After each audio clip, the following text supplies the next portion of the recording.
Capítulo 3. Ciudadanía. La Asamblea del año 13 fue un hito central en la construcción y ampliación de la ciudadanía en el Río de la Plata. Pero, ¿qué es la ciudadanía? Si bien su origen tiene que ver con las antiguas polis griegas, fue la Revolución Francesa la que instaló en Occidente la actual noción de ciudadanía, cuando proclamó la Declaración de los Derechos del Hombre y del Ciudadano en 1789. En ella se expresaba la ciudadanía en términos de igualdad jurídica, algo que sería fundamental para el resto de las naciones que quisieran instalar un Estado de Derecho en su territorio. Los hombres nacen y permanecen libres e iguales en cuanto a sus derechos. Las distinciones civiles solo podrán fundarse en la utilidad pública. Declaración de los Derechos del Hombre y del Ciudadano. Siguiendo estas ideas, la Asamblea fue fundamental a la hora de poner en pie de igualdad ante la ley a los diferentes grupos de la población del antiguo virreinato. Pero, ¿por qué era necesario esto para construir una nación? Porque durante la colonia, no todos eran iguales ante la ley. Además de la diferenciación social que de por sí generaba el vínculo colonial, los nacidos en España siempre serían superiores a los criollos e indios, los conquistadores trajeron consigo mucha de la normativa feudal que existía en Europa.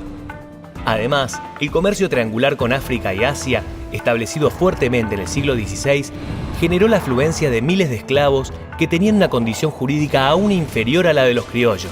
Así, en las Provincias Unidas, había un abanico muy variado de situaciones que hacía imposible sostener la igualdad ante la ley.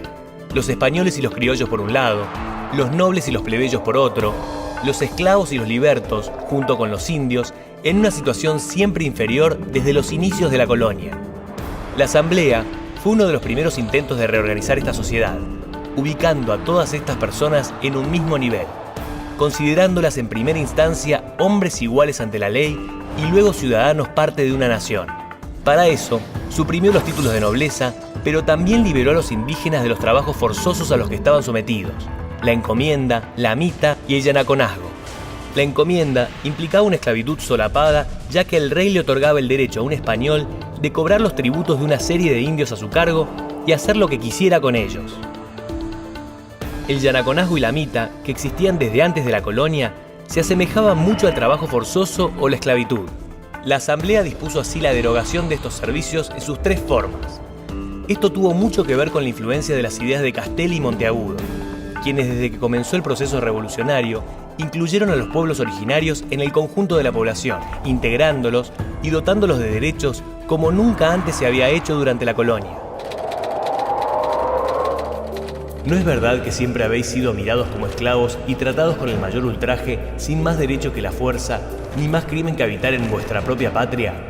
¿Habéis gozado alguna vez esos empleos y honores que os ofrecen, y lo que es más, aquellos mismos bienes que vuestro propio suelo os concede y la naturaleza os dispensa con absoluto dominio?